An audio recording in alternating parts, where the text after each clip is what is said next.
Thinking about getting a Tesla? Or should I say, okay, great, you already have one. Congratulations. But you want to become more familiar with it because we all know that Teslas are the most technologically advanced cars ever made. And in this video, I'm going to give you the ultimate Tesla owner's guide for the Model 3 and Model Y going into 2023. So let's unlock this. Let's go. You are watching What's Lock and Key. By the end of this video, you'll know everything you need to know to be a good, knowledgeable Tesla owner. So let's get started with the exterior. Every Tesla comes with two key cards, and this is the key that unlocks and drives the car. All you have to do is press it up against the B pillar and swipe. The car will unlock, and now you can open the door. It's the same with locking the door. Hold it up against the B pillar, and the car will automatically lock. But this is just a backup method. The primary method is using your smartphone. So once you have the Tesla app on your phone, the Bluetooth enabled, when you walk up to the car, it's going to be automatically unlocked so you can open the door and get in and drive. It automatically drives with your phone in your pocket. So when you walk away, it automatically locks. And if you're a little confused about the door handle, don't worry. It's a one-hand motion. Use your thumb, press it and pull out. Once you get used to it, you can open it with other fingers as well, if desired. If this is your first electric vehicle or your first Tesla, you might be excited about this section of the exterior. The frunk. All Teslas come with the front trunk area, known as the frunk. You can open the frunk from here, inside the car, or from the phone. Then you can just raise it up. There's a proper way to close this. Set it down slightly, propped open. So you just gently press down on it, and now it's closed. You hear it latch? You're good to go. Now the rear trunk is automatic on both the Model 3 and Model Y. You can open it from your phone as well as a touchscreen, and there's a button to close it automatically right here. If this opens up too high, so for example, if you have a garage and it's too low, you can actually adjust this. Just pull this down at whatever height that you want it to be. Press and hold the button right here on the back, and you hear a little confirmation sound. And now, when you open it up and close it, it will open up to that height that you have set it. So here we go. Let's try it. And now it opens up to the height that you set it at. If you want to go all the way back to the top, you can do that as well. Raise it to the maximum height, and you can save it to that section as well. So let's pass over to this area, the most important area of the exterior, the charging port. It's like the rest of the Tesla. It's discreet, but it's always on the driver's side in the rear. There are multiple different ways to open this. Of course, you can do it from your phone, the touchscreen, inside. You can also press on it, press it down if you want to close it as well. But the main way that you'll be opening and closing your charging port is from the button on your charging cable. So if you have a mobile connector or any type of home charging, the Tesla connector, you just press the button on the cable and it will automatically open via Bluetooth at your wheel. It's like a remote. And let's talk wheels. If you get the smallest available wheels for the Model 3 and Model Y, they'll come with these aero caps that are actually removable. So if you don't like the way that they look, you just pop them right off. And now you have an actual rim underneath. So if you prefer that look, you can buy little lug nut covers from Tesla to pop right on. These are the ones I picked up. You will lose a little range if you keep the hubcaps off, but you can also change the look of your car on the info screen to match how the car looks on the outside, and we will cover that later. And the caps that I got for this car are listed below as well. Teslas have cameras all around the exterior of the car, and this helps the Autopilot and full self-driving capabilities. So there are multiple cameras throughout the exterior of the vehicle. Anytime you get some type of error on the screen saying your cameras are blocked, you want to make sure that these are clean. Another thing to note is that Teslas are an EV, and it doesn't have a normal grille. The Model 3 has a small grille, but majority of the front paint is actually open and is easy access for rock chips and different scuffs. For example, Some have installed a paint protection film. It's clear film that you can put onto your car, at least for the front bumper. This is important because you will never have to worry about rock chips or anything like that. Now, the most important and expensive part of the electric vehicle is the battery, and it's hard to keep track of. The app that I use is OptiWatt. They help you stay up to date with the spending and give you your charging forecast, all-time spend, and more. Best of all, it's free. So check out the link below. While you're in the driver's seat, as you know, the Model 3 and Y are very software-centric, like all Teslas. The touchscreen-focused vehicle is so interesting. You don't have many physical buttons, which is pretty cool. I like that about Teslas. Alright, so we have a stock on either side of the wheel, and the left stock, of course, does the turn signals, just like you would in any other vehicle. Press it all the way up and keep the turn signal turned on until you make the turn all the way down for the left, but you pull it back. It's a quick flick of the high beams, and I rarely have to mess with the high beams because the Teslas have an auto high beam setting. They automatically recognize when you're coming up approaching somebody, and it will automatically turn off your high beams and then turn them back on after the person has passed, which I really like. The left stock also has a button that presses in, and when you press that, it turns on the wipers for one single swipe, and if you press it all the way in, it cleans your windshields with the windshield wiper fluid.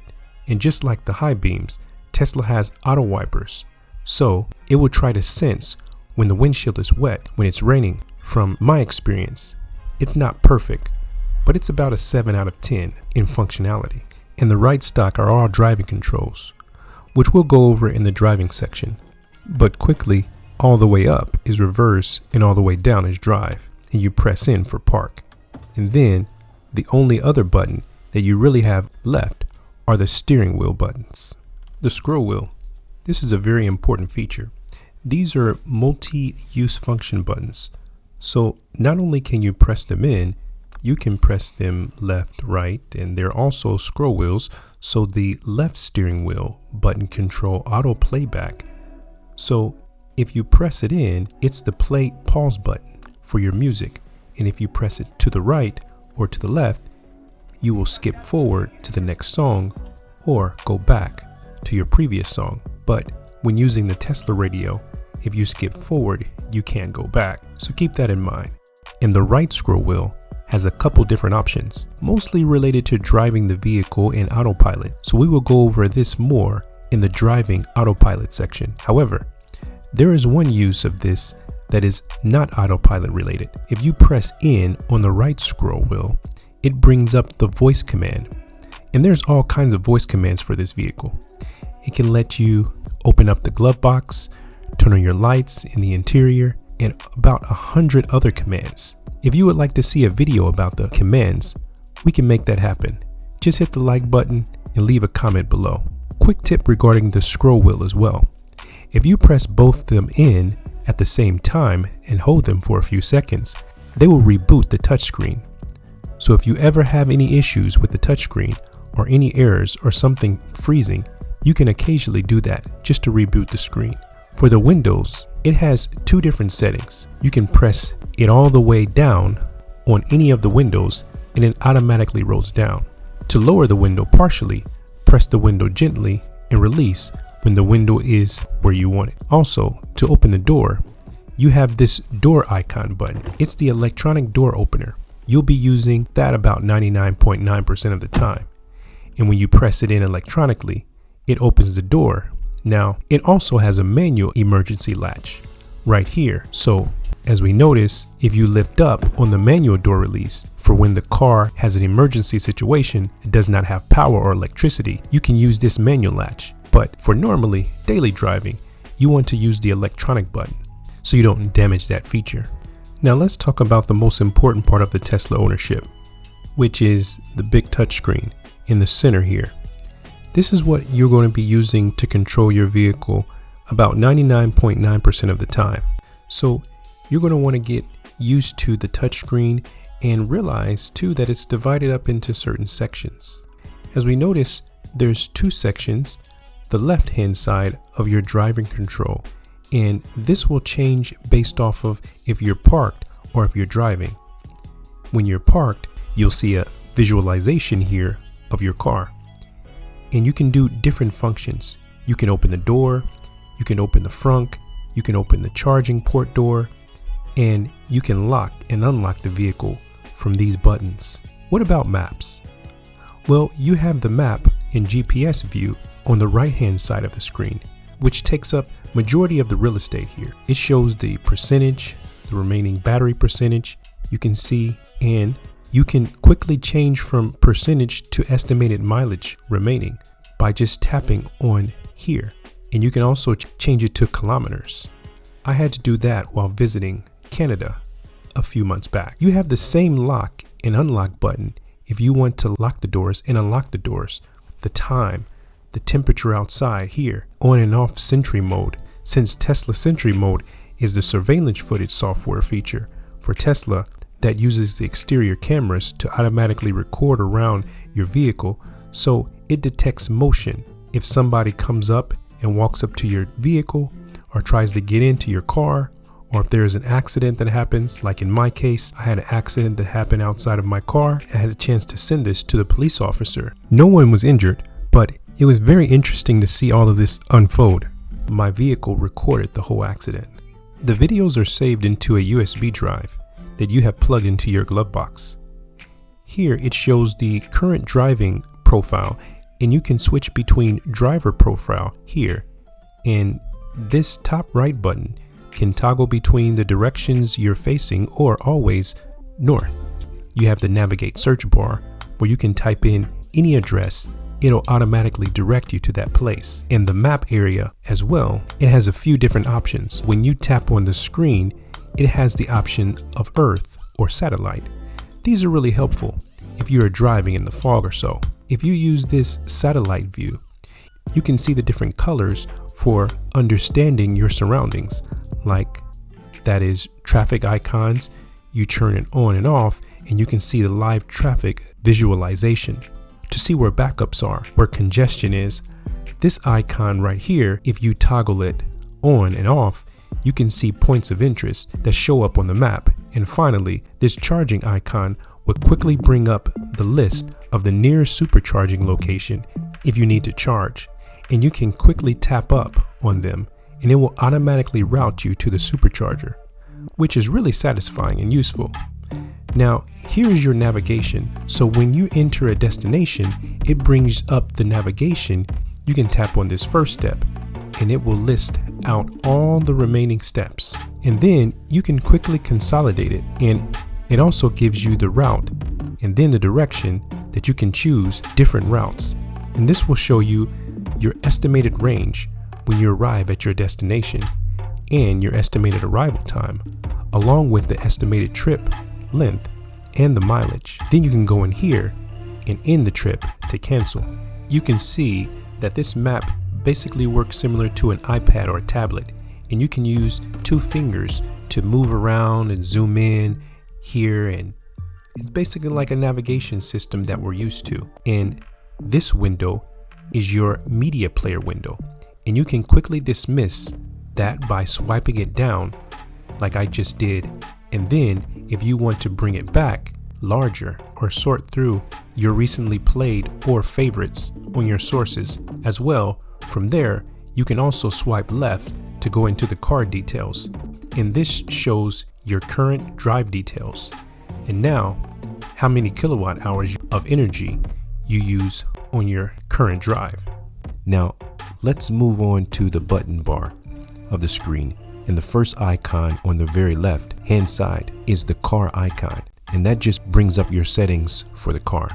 Here on the control screen, it's just quick control, pretty self-explanatory. You got your glove box, wipers are on this one on the screen, as well the Sentry mode, recording, mirrors. You can adjust your steering wheel, pedals. Tesla uses regenerative braking, so there's one pedal driving. This is your charging menu, shows your current charging level, And then this is where you can set up your daily charging limit, which I'll go over that more in the charging section later in this video. Here you have your autopilot setting, your lock setting, where you can set driver profile tied to certain phones, your light settings, display settings, trip settings, navigation settings, which we've already seen. Customized service shows you the tire pressure, and then you have software, and this shows you your software version. Finally, you have your upgrade section where you can purchase upgrades that you have available for your vehicle. Here is your Bluetooth, connect to Bluetooth device, and then here you have LTE, but here you can also connect to your Wi-Fi network at home. So you definitely want to do that, because once you're connected to the Wi-Fi at home, it automatically downloads your software updates. We also notice here the climate control. There's 17 options to choose from.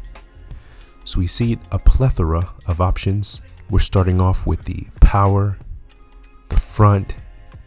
We notice the seat.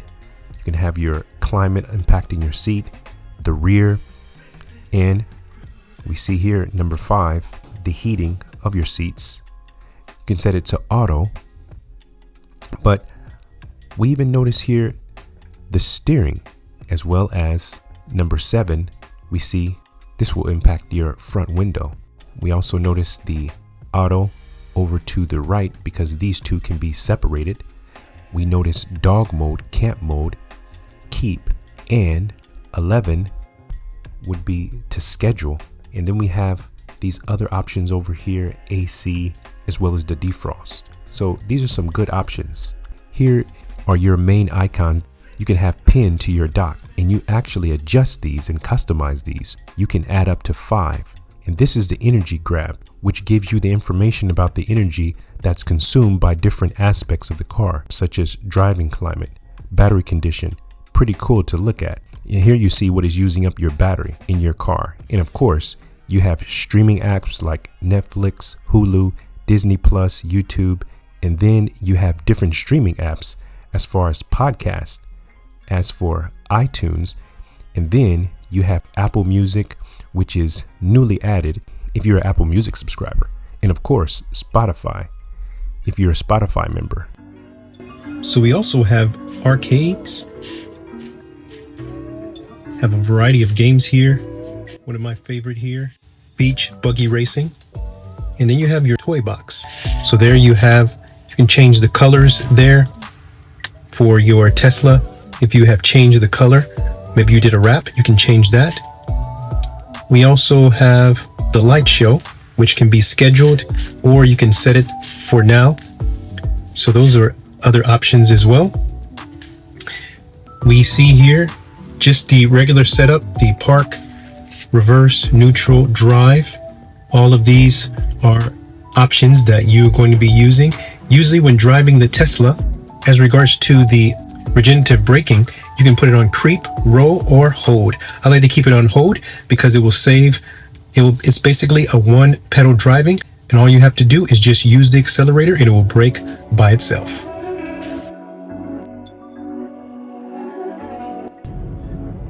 So when it comes to driving your Tesla, there are 3 different modes you can drive in as regards to cruise control and full self-driving, as well as autopilot. Those are the 3. As regards to the full self-driving, FSD, that is extra on your Tesla. You can even order that by means of the app. Now, when it comes to cruise control, all you have to do is hit this stock one time, and now you're in cruise control, and it will maintain your speed. You notice too that you can raise your speed while in this mode all the way up to 90 miles per hour. Now, I'm going all the way up. Now I'm dropping it below as I see a vehicle in front of me there. Now, as regards to the other option, you also have autopilot, which if you hit the stock here twice, now you're going to stay in your lane automatically. There's a few options as well that you can do while using this feature. Changing the controls or the speed. You can change the speed by means of this button here. as you toggle up, you can go up to 85 miles by means of Autopilot. Now, Autopilot, it does require that you keep your hands on the steering wheel. If you do take your hands off, it will stay inside of the lane though. And you can also adjust the space that you have in between different vehicles, like this truck that we have right in front of us. If we want to adjust the distance, we can leave it at 2.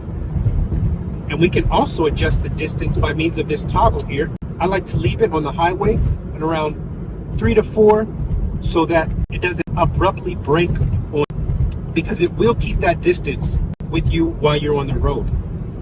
Now, if you're driving and it starts to fall asleep and you don't have your hands on the wheel as well, you can toggle here left and right just to keep it awake. And as we see, it adjusts the speed. As regards to other options, a hidden feature, if you hit this stock 4 times, it will play something extra. I'll let you test that out in your own vehicle to see exactly what it does. If you hit the stock 4 times, and I'll just show you what it looks like when you do it. 1, 2, 3, 4. So you get an extra feature here. Once you set it, it will stay on your Tesla until you take it out of Autopilot. Now, to take it out of Autopilot, there's a few ways you can do that. You can just shake the wheel to take it out of Autopilot. You can also put your foot on the brake. So I'm going to do that now. Shake the wheel. And there it goes. It disengages Autopilot. Another way to disengage Autopilot as well is if you ever take off your seatbelt. I'm going to do that while using the Autopilot. Another way to disengage Autopilot is just by hitting on the stop. There you have it. You've disengaged Autopilot. When it comes to supercharging, this is something that is vital when you're going on long trips. So we're pulling into a supercharging station. As you notice in the screen, that these lines here let you see exactly how close you are to the vehicles around you. And this is very good to know when pulling into supercharging stations, because the beeping as well will make you aware of how close you are to your pillars. You can leave it in park. To put it in park, you'll just push this in here. Now you're ready to supercharge once you have opened up your charging port.